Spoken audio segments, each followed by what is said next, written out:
Hey, how's that now? Hey, we're up. We're up, running, and on a roll. What's up, everybody? Ari Temkin, this is Showtime on Phantom. If you don't yet, go like the page. Facebook.com/Watch Phantom. That's where all the action's going down. So if you're on YouTube, if you're on Periscope, if you're on any of the Facebook pages that we're streaming across, shout out to all of you and appreciate you watching. Go like the Facebook page at Facebook.com/Watch Phantom. I'm Ari Temkin. I am part of the Dallas Cowboys radio network on 105.3 The Fan. Plus, I host a daily talk show on SiriusXM, the Big 12 channel. And here I am right now, live and in color, blue, very blue, to bring you the latest news and information on the Dallas Cowboys. Mike Miller says hashtag Tolo. Hell yeah. Turn it on, leave it on, baby. All right, so there's perhaps a reason now for the Cowboys to extend Dak Prescott now, which we'll get into. But first, so was everybody around yesterday for TJ Carpenter's his show, the TJ Carpenter show? I think it's called the TJ Carpenter Experience. If you weren't, he did a little Jerry stuff. What did you all think of this? Hey guys, what's going on in free agency? Have I signed anybody yet? How does this V-neck look on me? How does this V-neck cover up my turkey neck? Do you like it? I hear V-necks are back in. Let's all go to the V-neck store. You know who could use a V-neck? DeMarcus Lawrence. I hear he's not willing to sign his franchise tag, so we're gonna need to help clothe and bathe and feed and shelter him until he can finally decide to sign that franchise tender that barely lets him eke by a living. I know I couldn't live off of $20 million a year. Who can live off of $20 million a year? How is this economy working? My head's behind my back. Oh, I'm tied up. I can't do it. I'm sorry, DeMarcus. I don't have the money to do it. I'm sorry. I can't figure out a way to get through these all oppressive NFL type of things that they have with the. So I'm trying to figure out, like, first of all, if you saw it and didn't like it, or rather, if you didn't see it, make sure to check it out. Check out the TJ Carpenter show every day at 1 o'clock or something, Central. I'm just trying to figure out the accent. Like, he kind of did, like, at first, like, a feminine Southern man, and then at some point he kind of became FDR, which I thought was a good, weird transition there, but I definitely heard some FDR in there. And then I don't know that I heard Jerry at any point. Now, TJ's from Arkansas, so you'd think he'd have a pretty good Arkansas drawl, but I don't know. I don't know what to tell you, but good stuff from TJ Carpenter. All right, let's talk about Dak Prescott. And Robert Anchetta says, "LOL, TJ, such an idiot. I love it." Yes. Yes, good point, Sean Moore. Not enough uhs and ums from old Jera. Good point.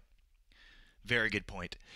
Okay, so there's a report out today that, well, Howie Roseman, the general manager of the Philadelphia Eagles, is quoted as saying that they are working on getting a long-term deal done with Carson Wentz, that they're working on it, and that that they could have it done soon. The quote was, "Obviously, having Carson here long-term is our goal, and we'll work towards that." But there was talk on that, and the projection for Wentz is $30.8 million annually, which is interesting. Because that's a number that I know when Cowboys fans have made mention of Dak Prescott, $30 million seems to be a number that many Cowboys fans feel is too much. Even some of the projections that we've seen from Cowboys writers or people that have more reasonable conversations about it seem to be around $29 million.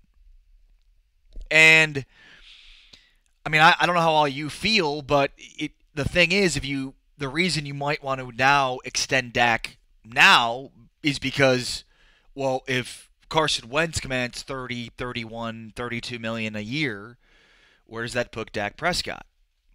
I think that's a really important question, right? Is it better to get Dak Prescott now while he's cheaper than it would be perhaps next year or the year after that, when the quarterback market will continue to go up, right? So Dak Prescott could sign his contract now and it could be worth X, but in the next 5 years, the number for quarterbacks goes up 5, 10 million. All of a sudden, Prescott's deal looks like a bigger bargain relative to other contracts, right? Like it's about moving the needle in terms of what the standard is, regardless of you know how you think about Dak Prescott. He's better than most quarterbacks in the NFL, which means he's going to command top dollar. That's just the nature of the beast. It's the most important position in sports, certainly the most important position in football. There's no quarterback the Cowboys could bring in today or could have brought in throughout this entire free agency period that would have been better than what we've seen from Dak Prescott or could see from Dak Prescott. So the question is, they're going to extend him. What's the number going to be, and when do they do it? And if they wait, are they now perhaps putting themselves susceptible to, an even higher price tag by waiting? What do you say? Let's see here. Thomas Baker says $25 million. Ty Shelton says sign Dak before they sign Wentz. Mike Miller says after the cap goes up in the future, that will be middle of the road seller for a solid number one quarterback. Well, and perhaps. Look, I think we could sit here and talk about the salary caps continue, to increase, but there's a point in time in which the collective bargaining agreement runs out, which is, I think, 2 years from now. And so then it's a whole different ball game, right? Then there's a lot of questions to be answered in terms of what that salary cap increase will look like and all that kind of stuff. So Sean Moore says for Dak, as is, $20 million is all I'd give him. Daniel Lozano says the mistake is the 22 passing touchdowns over the last 3 seasons. That's the mistake. Bring up the completion percentage, of course. Bring up in the playoffs 2 out of 3 years. Now subtract Zeke from those 3 years, and they don't make the playoffs in that second season. Had to throw the ball twice as much in the second year and still had only 23 touchdown passes. That's why. Oh, I see. You've decided to just cherry pick one stat, as in passing touchdowns, and then look at the lowest point of Dak's career and basically say that's the type of quarterback he is. Look, I'm willing to have and entertain conversations about Dak Prescott, but let's be reasonable about it, okay? Mark Potta says Wentz overrated, Dak above average. I would say right now, statistically speaking, Carson Wentz has been more impressive. However, Carson Wentz hasn't been there at the most important times of the season, at the end of the year.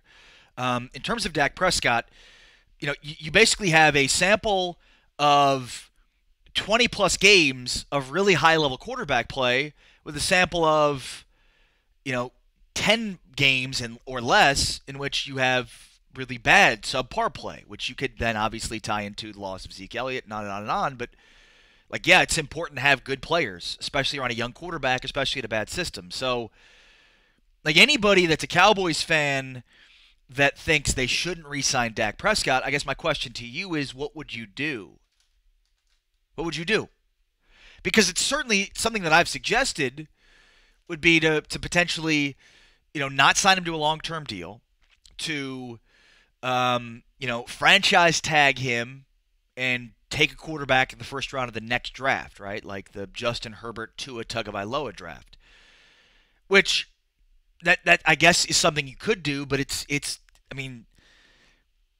having a quarterback now that is at worst league average and could ascend even higher versus the unknown of drafting a first round quarterback and all that comes with it. There's tons of risk involved there when you already have a guy right now that is at worst an average quarterback. It's just my feelings on it.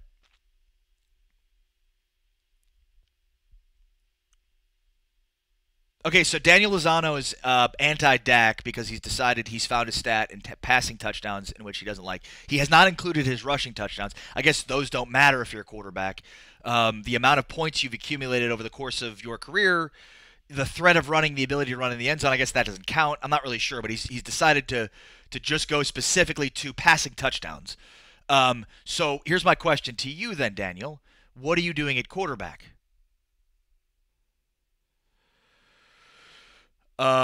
Also, I want to get into what is the Dallas Cowboys' approach exactly here because I'm not sure we have any idea exactly what it is. because I thought I knew what it was, but now I'm not sure. We'll get into that here in a moment. Make sure to hit that share button if you have not yet already. Um, and let's see where we're at in terms of shares. So here's the deal. As I do this show every day, the show will continue. The show will continue based upon the amount of shares we have. So if we get to a certain point in time of the show and we don't have a sufficient amount of shares, then I will stop doing the show. This show will continue based upon your sharing. So it looks like right now we are at 18 shares. Thank you to all 18 of you who have decided to hit share on this show. If we don't get to 30 shares by 12:30, which is 6 minutes from now, then we will be done for the show at 12:30. So hit that share button if you have not yet already. Get us to 30 shares. Otherwise, the show will be over at 12:30 Central Time. So again, I'm asking you if you're out on Dak Prescott, what would be your next? What would be your approach? What would you do?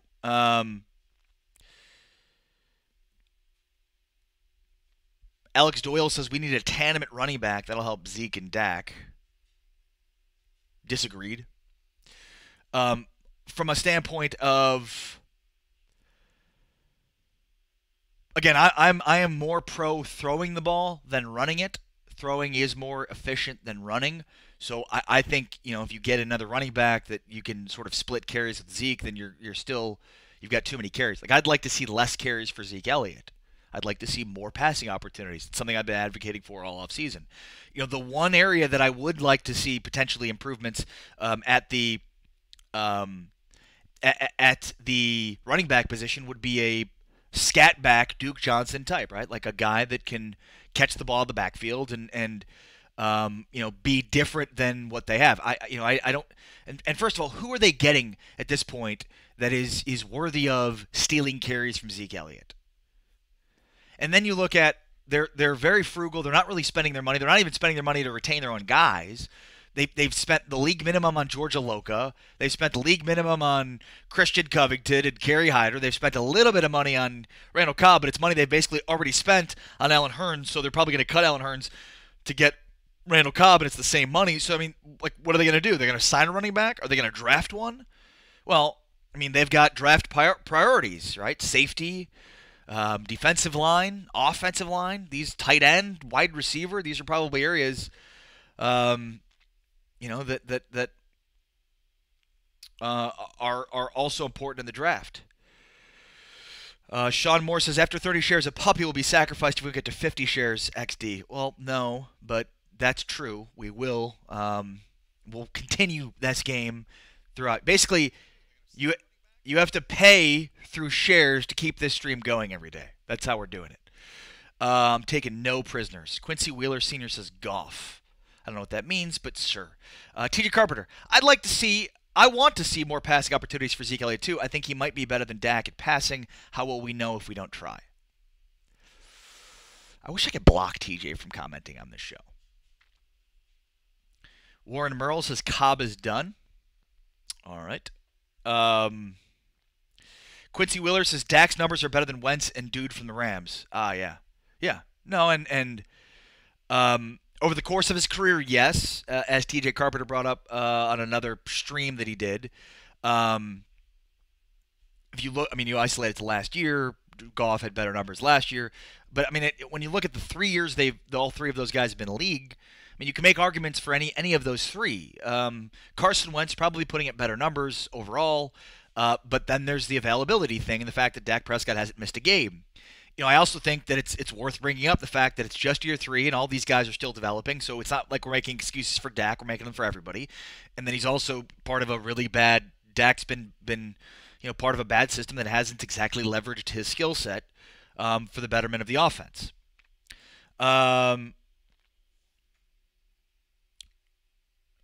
Ray Pierce says, really? Going to extort us to watch the show that's supposedly because of us? Screw that. I'm out. Bye, Ray. Chris Bennett, you're the moderator. Don't you have the power to block people in the chat? I can just, yes, I probably could. See Young Team also from Wayne Gibson. Sure, but that was by design. Look, at the end of the day, I wonder if If Carson Wentz is going to get 30 to 31 million, and Dak's agents could argue that he's in the same category, then you're probably better off at least trying to get him on the cheap now, because you're going to extend him anyways, and you don't want to be holding the bag when other guys get their extensions, and all of a sudden it's like, oh, okay, now, because that's part of the leverage negotiations. You keep negotiating, but based on the precedent that's already been set by the quarterbacks that have already been paid. So,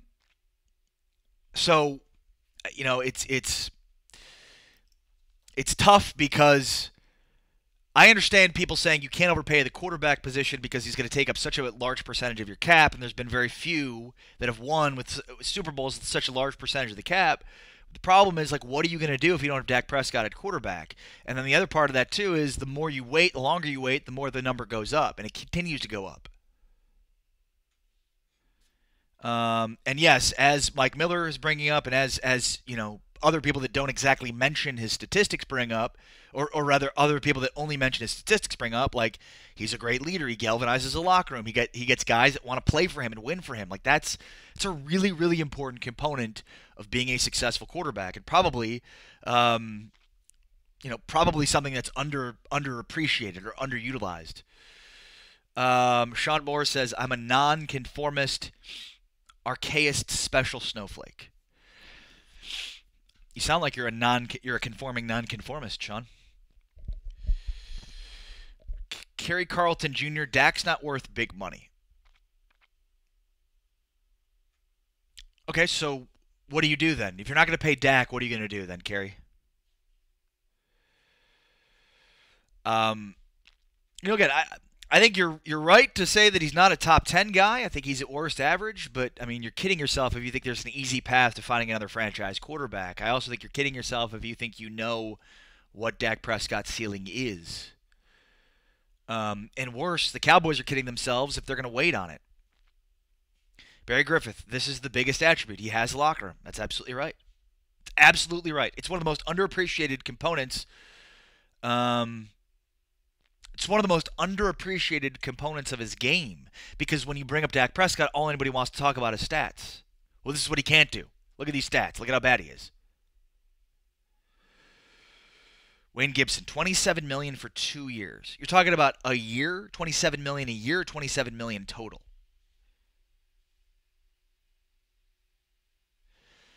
I mean, just so we're again on the same page here. There is no quarterback in the NFL who starts, who's not on his rookie deal, that makes less than $20 million a year.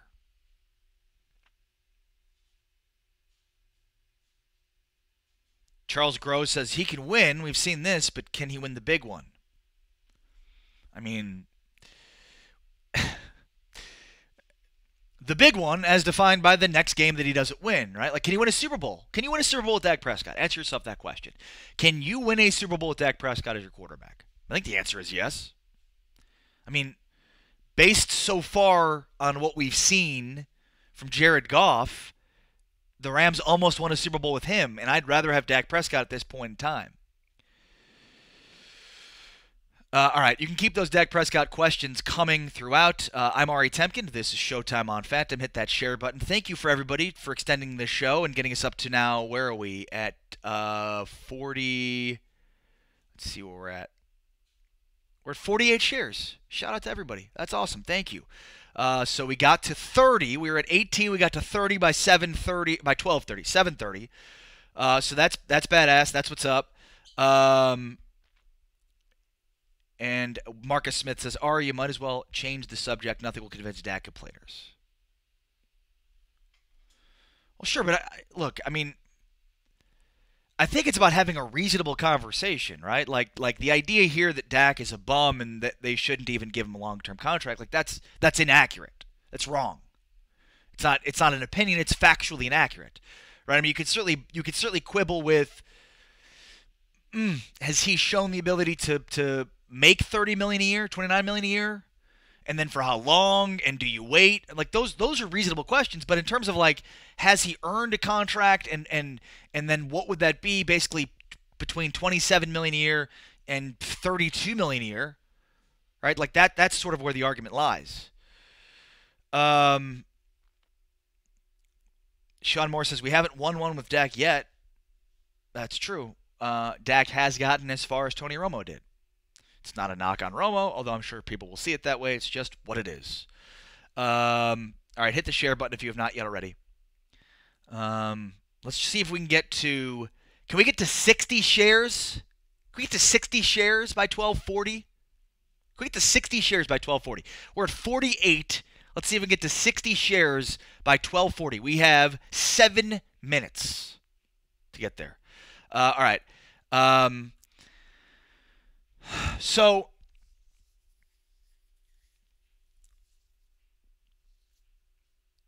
I've said on this show before that you might disagree with the Cowboys' philosophy of not going all in or of not spending tons of money in free agency, not bringing in big-name free agents, and not really being players in free agency.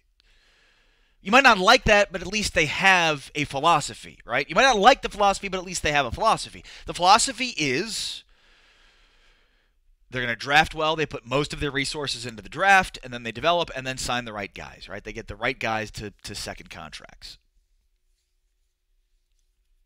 But now I don't know what their approach is. I guess is what I'm trying to say. Like I thought that their philosophy was to draft, develop, and then sign those guys, and then fill in holes through bargain bin guys in free agency. I thought that was their approach, but yet here we are, and DeMarcus Lawrence remains unsigned. So on the one hand, it's like here's their approach. On the other hand, it's like, but they're not doing it. So what are they? What exactly is their approach? They're not improving their talent drastically by spending money and taking risks in free agency, and they're not exactly signing their guys. So what is it? What are they doing? You know, I sort of understand the idea of playing hardball with DeMarcus Lawrence, but there's just a lot not to like about this. Jerry spoke with the media yesterday at NFL owners meetings, and it was like, well, I mean, DeMarcus Lawrence is hurting himself too because he needs to have shoulder surgery, and he's using that as leverage. And if he doesn't have the shoulder surgery, he's not going to get the contract. And if he doesn't get that contract, he doesn't have the shoulder surgery, blah blah blah blah blah. Then good luck getting that money in free agency. Kind of something we've talked about, but it's like, what are you going to do if you don't have DeMarcus Lawrence on your team next year? Like, it's all well and good to think about this reasonably and to not, overextend yourself in terms of signing a guy that has major injury history. But this team is going nowhere. Absolutely nowhere without DeMarcus Lawrence side. So, like, they've been talking about going all in. Going all in. Well, you're not if you don't sign DeMarcus Lawrence.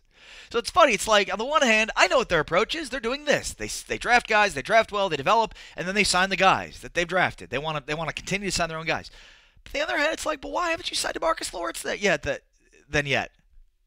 Then I don't really know your approach, because if you're not going out and bringing in talent from outside the organization, you're not really taking risks in free agency, and you're not signing DeMarcus Lawrence, who's your most important free agent, he's the biggest free agent out there, then what's your approach? What's your philosophy?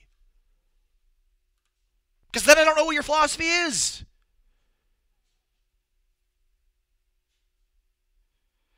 Neil Favre says, all in, ... to let everybody walk. We're getting close to, what do we say? 60 or 70 shares? We said 70, right? We're at 48. Is that what we did? We said 6. We're at 66. We need 4 more in the next 3 minutes. 4 people have to share this. We'll get to 70, and then we can continue the show beyond 12:40. Alex Doyle says, I'm not worried about it. We did this with Emmitt Smith, too. Well,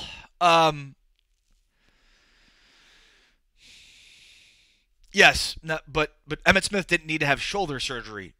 So, I mean, there's that, right? There's that obvious component to it. It's a different era. It's a different team. There's really nothing similar to it beyond, like, here's a disgruntled Cowboys player. There's nothing similar to it other than here's a disgruntled Cowboys player.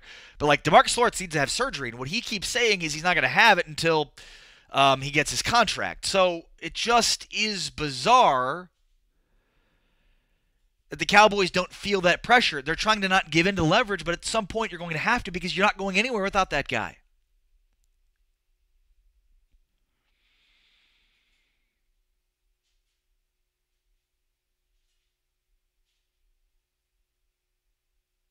Joe Tranchina says, if I share twice, would that count? I'm not sure. I mean, I appreciate that, Joe. I appreciate you doing that. Go. I mean, if you want, go ahead. I appreciate that. Wayne Gibson, if D-Law doesn't get surgery soon, he won't be ready in time. Yeah, I mean, we're at 77 shares. Good work, people. You're the best. It's the projection is between 3 and 4 months recovery. So April, May, June, July. Yeah, or I mean, you don't have it by May. Now you're talking about June, July, August, September, right? So who knows based on I mean, who knows? But I think on the one hand, D-Law is hurting himself. On the other hand, the Cowboys are hurting themselves. And again, I don't know what their approach is. Like, if they're not going to sign DeMarcus Lawrence, then what are we doing here? What's the point? Because you have shown a complete unwillingness to entertain outside free agents. So when you have the most sought after, like most lists through any of the big publications that came out said that DeMarcus Lawrence was the best free agent available. Well, he's on the Cowboys. And, I mean, are they quibbling over a year here? Are they quibbling over guaranteed money? Like, what seems to be the point of contention in these negotiations? Does he want to be paid like Khalil Mack? Does he want a $250 million yacht and to go along with it? Like, I'm confused, and I don't really know if it's that big of a chasm between signing him and not signing him, and you might not want to give into his leverage. But at this point, you're kind of leveraged against him because you're going nowhere without DeMarcus Lawrence.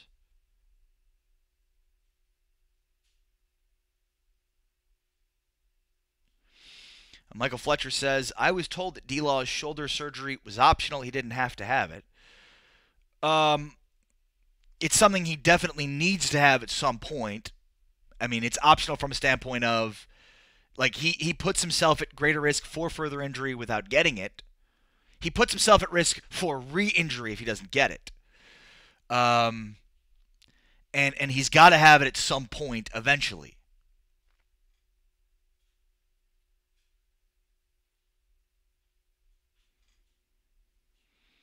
Wayne Gibson says, sign D-Law or trade up in the draft. But that's also the thing, too, right? Like, the idea of trading him for draft compensation goes out the window as days pass, because he's going to want that long. I mean, because teams want to know that he's going to be available, and he's about to sign up for a long-term contract extension. Jenny Yeri says he's played the last 2 seasons with the shoulder as it is now. TJ Carpenter, are they going to put Tyrone Crawford down? That happens sometimes, I think Tyrone Crawford's fine. Tyrone Crawford's fine. He wasn't arrested. He wasn't arrested for a crime that majority of people would get arrested for, meaning he's probably fine.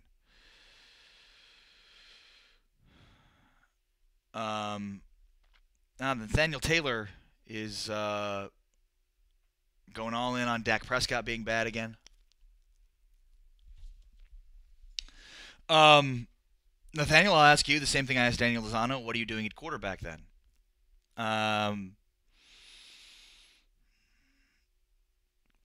TJ Carpenter says Todd Helton did not know Uber was a company. 2 questions. 1, who's Todd Helton? 2, what's Uber? Just kidding. I know what Uber is.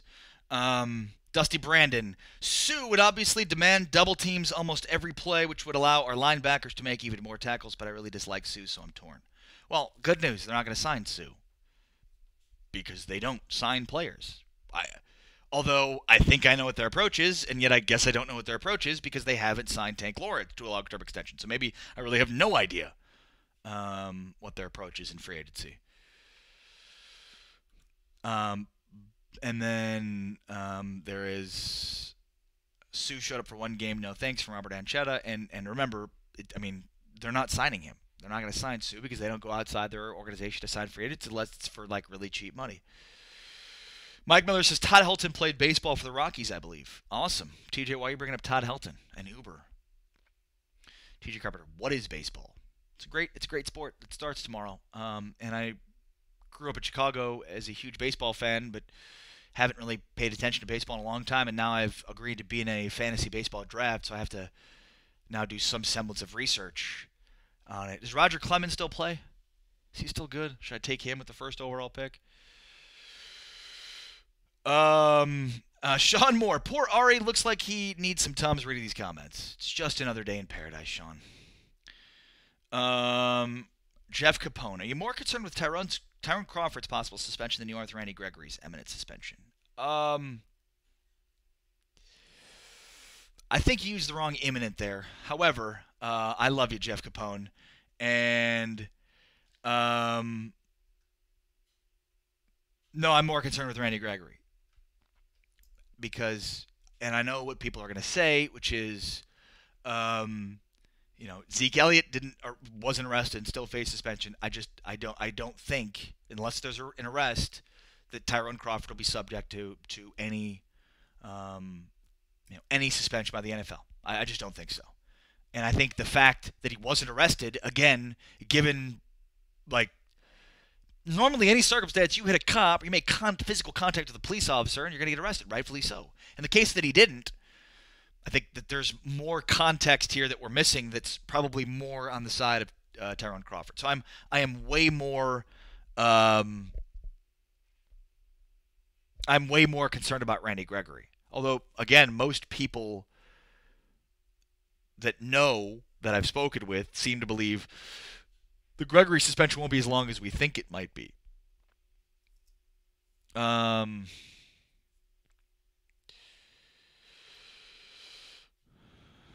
Moore, baseball needs more Sox-colored teams. It's so funny. It's the Purple Sox versus the Gray Sox versus, I know there's the Sky Sox. Baseball has the funniest team names. Like, it is, like, they just have the most, like, the Oriole. And I know other sports have Cardinals, but an Oriole just does not seem like a very compelling bird. Like a Baltimore Oriole. Or what are some of the other, like, a Blue Jay? Ooh, a Blue Jay. Not a Blue Jay. Like, when you look at team names in sports, I think baseball has the wussiest team names. The Angels, the Reds, the Rockies. I guess that's kind of intimidating. The Twins. I mean, the Cubs. They're not even the Bears. They're a baby bear. Like, they've got to be the only team in professional sports that's not named after the actual animal, but the baby version of the animal. Like, think about that. I don't even know what a mariner. Oh, no, mariner's a fish. Giant fish. Great. People put mariners on their, like, in their house. They frame them. Like, that's not a very intimidating. Athletics, very intimidating. There you have it, baseball, the least intimidating team sport in all. And the Rays aren't even intimidated because Rays aren't even aggressive. And yeah, I mean, I guess everybody is saying, technically the Angels is named for the city, LA is the right city. I mean, it's the Twin Cities for the Twins, the Yankees, the Baltimore Orioles. I mean, I guess they're all kind of named for the cities.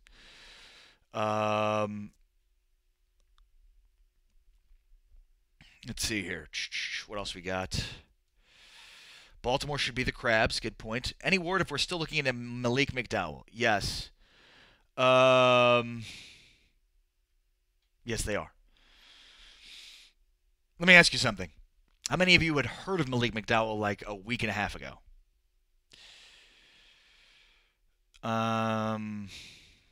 Here's what I'll say about Malik McDowell. If the Cowboys, if their medical team says no on Malik McDowell, then that's a no on Malik McDowell. If if the Cowboys medical team said yes on Jalen Smith when the majority of the NFL said no, then I trust the Cowboys medical staff. And if they said no on Malik McDowell, then I'm good with no on Malik McDowell. Chris Smith says late, but I made it for the end, I guess. Texas Rangers is pretty good, but they should be called the Texas Big Dicks. Why?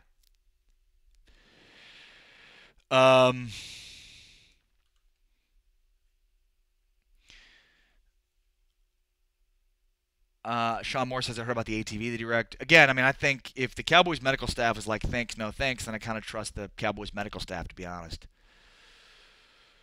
The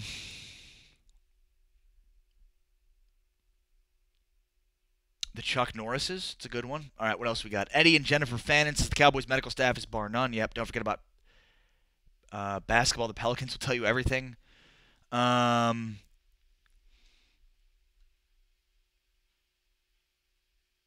William White says the Brewers, another one. It's very non-intimidating. It's the most unintimidating names in all sports. But the one is, like, what's funny is there's no Tigers in pro sports other than Detroit, and then, like, in college, everybody's the Tigers. It when in doubt, just be the Tigers. Clemson and Missouri, and, I mean, everybody is the Tigers in college. Everybody. Everybody's the Tigers.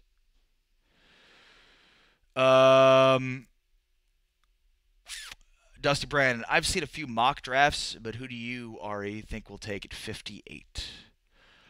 Defensive tackle, defensive end. I think they will go defensive line at 58. Who?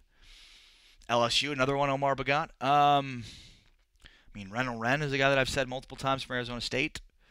What's interesting is there's a large variance in terms of where guys, like, I guess as we get closer to the draft, we'll sort of see, but I just think in a broad scope, they're going to take a defensive tackle, defensive end at 58.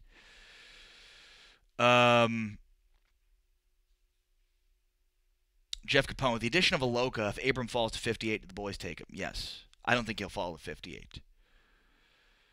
A lot of Wildcats in college, too. That's true. And there's no Wildcats in pros, right? It's interesting. Taylor Rapp's another guy that a lot of people like. And look, I think, again, the fact that they've gone out and signed Randall Cobb, signed Aloka, it gives them some flexibility to basically say they could take the best available. Remember here, George Aloka signed for the veteran minimum, okay? So it's not as if he was in high demand. The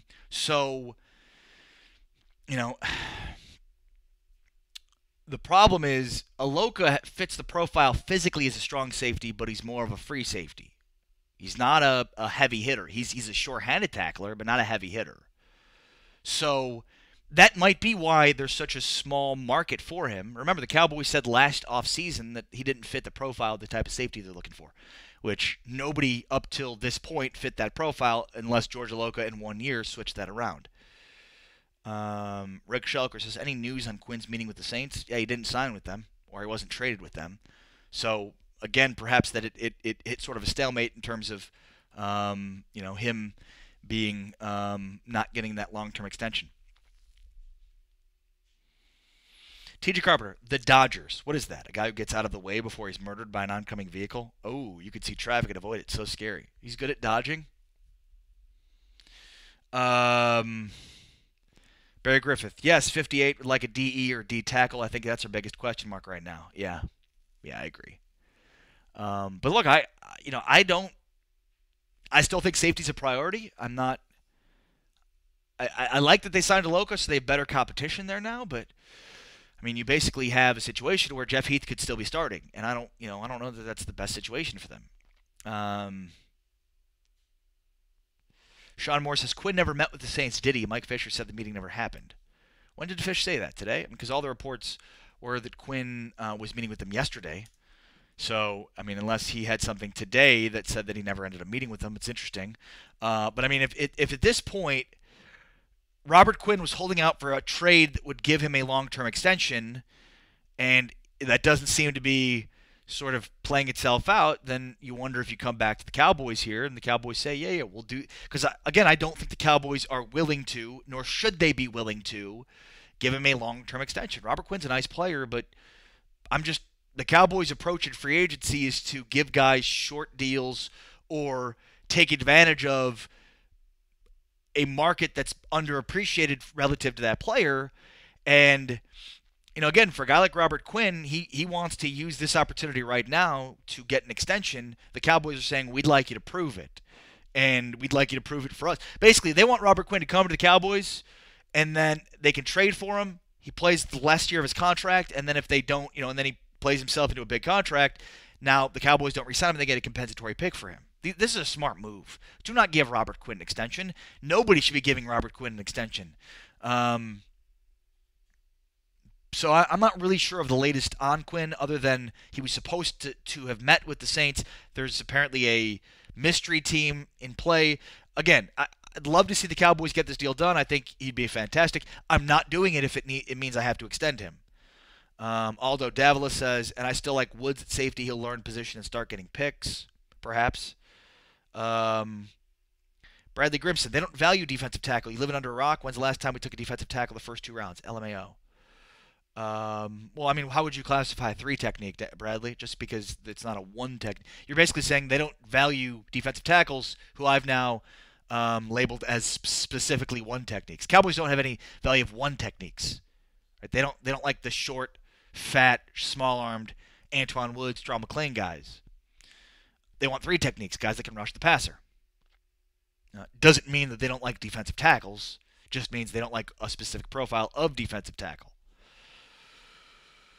All right, thank you, everybody. Appreciate you being part of the show. I'm back on Thursday. Will not be back tomorrow, as I'm going to be doing an interview with Zachary from Team Envy of the Dallas Fuel. So I'm excited for that. Make sure to stay tuned to see that across the Phantom platform. Other than that, thank you to Mike Miller and Daniel Lozano.